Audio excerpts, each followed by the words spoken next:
2025 সালের মহাকুম্ভ সমস্ত দিক দিয়েই উল্লেখযোগ্য এবং সমস্ত দিক দিয়েই বিশাল। যেমন আয়োজনের দিক থেকে বিশালতা ছিল, তেমনি ভক্তদের উপস্থিতিতে তাও আরও বিশাল। দেশ বিদেশ থেকে শেষ পর্যন্ত যে এস্টিমেট করা হচ্ছে তাতে দেখা যায় যে 67 করোড় লোক এই 45 দিনের স্নান উৎসবে যোগ দিয়েছিলেন। বিভিন্ন দেশ থেকে ভক্তরা এসেছিলেন, এমনকি বাংলাদেশ, পাকিস্তান বাদেও পৃথিবীর অন্য অন্য দেশ থেকে প্রচুর সংখ্যক ভক্ত এসেছেন।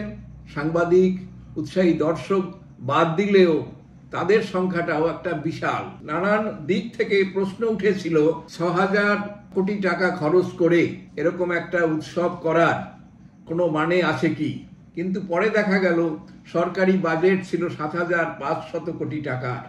অনেকে বলেছিলেন এর দ্বারা অনেক স্কুল, অনেক হসপিটাল তৈরি করা যায়, কিন্তু তা না করে এরকম একটা আয়োজন, বিশেষ করে একটা ধর্ম সম্প্রদায়ের লোকদের জন্য একটা আয়োজন করা কি ঠিক? বিরোধী সমস্ত দলেই এই নিয়ে সমালোচনায় মুখর হয়েছিলেন। কিন্তু সমস্ত ঘটনার শেষে দেখা গেল যে না, সরকারের দূরদর্শিতা বা আয়োজকদের যে প্ল্যান সেটা কোনো অবস্থাতেই ব্যর্থ হয়নি। বলা হচ্ছে সেখানে অন্তত 3 লক্ষ কোটি টাকা রেভিনিউ জেনারেট করেছে, যা উত্তরপ্রদেশের অর্থনীতির সাথে একটা বড় বুস্ট। সাধারণ মানুষ এর দ্বারা উপকৃত হয়েছে, তাদের নানান ক্ষেত্রে বিশাল অঙ্কের টাকা তারা আয় করেছে। ফলে এটা যে শুধুমাত্র একটা পুণ্যভূমি, পুণ্যক্ষেত্র হয়ে থাকেনি, এ অর্থনৈতিক দিক থেকেও একটা বিশাল সংযোজন। কাজেই যারা সমালোচনা করেছে তাদের মুখ ভোঁতা হয়ে গেছে।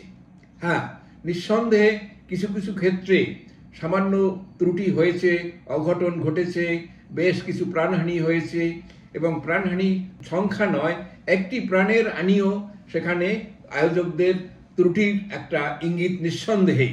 কিন্তু এত বড় আয়োজনে কিছু পরিমাণে এই ধরনের সমস্যা আসা স্বাভাবিক, এবং সরকার সেটা অস্বীকার করেনি। তার জন্য বন্দোবস্ত এবং পরবর্তীকালে আরও কোনো ঘটনা না ঘটে তার জন্য চেষ্টা করা হয়েছে। অর্থাৎ এই যে অর্থনৈতিক সংযোজন কাদের দিক থেকে, যারা সেখানে নানান ধরনের কাজের সাথে যুক্ত, খাদ্য সরবরাহ করা, পরিবহন ব্যবস্থাকে তৈরি করা, সমস্ত দিকের লোকেরা, ছোটোখাটো ব্যবসা, নানান ধরনের সাপ্লাই সরবরাহ করা, অর্থাৎ 67 করোড় লোকদের জন্য সেখানে বন্দোবস্ত করা, সেই বন্দোবস্তের সাথে একটা বিরাট অর্থনীতি যুক্ত। একটি খবর গতদিন বিভিন্ন সংবাদ মাধ্যমে প্রকাশিত হয়েছে, যাকে আমরা হাইলাইট করতে চাই এখানে। সেখানে এক মাঝি যারা নৌকায় করে পুণ্যার্থীদের ত্রিবেণী সঙ্গমে নিয়ে যান, অর্থাৎ যমুনা এবং গঙ্গার যেখানে মিলন হয়েছে সেখানে নিয়ে যাচ্ছে, নদীতে তাদেরকে ঘোরানোর জন্য, সেখানে প্রচুর পরিমাণে টাকা আয় করেছে। গতকাল যোগী আদিত্যনাথ এরকম একজনের কথা উল্লেখ করেছেন, যিনি বা তার পরিবার এই সময় 30 কোটি টাকা আয় করেছেন এই 45 দিনের এই উৎসব থেকে। কিভাবে? যে তার কাছে সেই লোকটি, যার নাম পিন্টু মাহারা, তার 60খানা নৌকো ছিল। সে এই উৎসবের আয়োজনের কথা ভেবে যে লোক সংখ্যা আরো অনেক বেশি হবে, আরো অনেক বর্ণময় হবে, দেশ বিদেশ থেকে লোক আসবে, তাই সেইবারে নৌকার সংখ্যা বাড়িয়ে 130 করেছে। এবং সেই রিস্ক নিয়েছিল, বলছে যে তার গহনা বিক্রি করা, জমি বন্ধক রাখা, সমস্ত দিক থেকে অর্থ সংগ্রহ করে সে 130খানা নৌকো জোগাড় করেছে। এবং তাকে এই 45 দিন ব্যস্ত রেখে, শুধু 45 না, বলা যায় আগে এবং পরেও এই নৌকাগুলো ব্যবহৃত হয়েছে, সেভাবে তার সমস্ত লোকদেরকে দিয়ে, পরিবারের আত্মীয় স্বজন, তাদের সবাইকে কাজে লাগিয়ে সেই সময় আয় করেছে 30 কোটি টাকা। যদি দিনের হিসাবে যাওয়া যায় তাহলে অ্যামাউন্টটা কত দাঁড়াচ্ছে, যে প্রত্যেক নৌকো থেকে দৈনিক হিসাবে তার ইনকামের পরিমাণ 50,000 টাকার উপরে। একখানা নৌকো থেকে 50,000 টাকার উপরে তারা আয় করেছে। তাহলে এই ঘটনাটিকে আমরা কোনোভাবে ছোট করে দেখতে পারি না। এবং এই ধরনের নাকি 4500 নৌকা সেই কুম্ভ মেলায় নিয়োজিত ছিল ভক্তদের সঙ্গমে নিয়ে যাওয়ার জন্য, নদীর মাঝে নিয়ে যাওয়ার জন্য। কিন্তু ভালো কাজের সবসময় সমস্যা থাকবে। কি থাকবে? যখনই যোগী আদিত্যনাথ এই লোকটির কথা বলেছেন, তখনই হৈ হৈ করে উঠেছে অন্য লোকরা, আরে এ তো নৌকো দিয়ে তো আয় করেনি, এর ইনকাম হয়েছে পুরোপুরি ক্রিমিনাল অ্যাক্টিভিটিস থেকে। কারণ লোকটি ক্রিমিনাল, তার সম্পর্কে আগে কেস ছিল, সে এক্সটর্শনের কাজ করেছে, অন্য মাঝিদের কাছ থেকে টাকা আদায় করেছে, এবং তার সম্পর্কে আগে মার্ডার কেসের ঘটনা রয়েছে।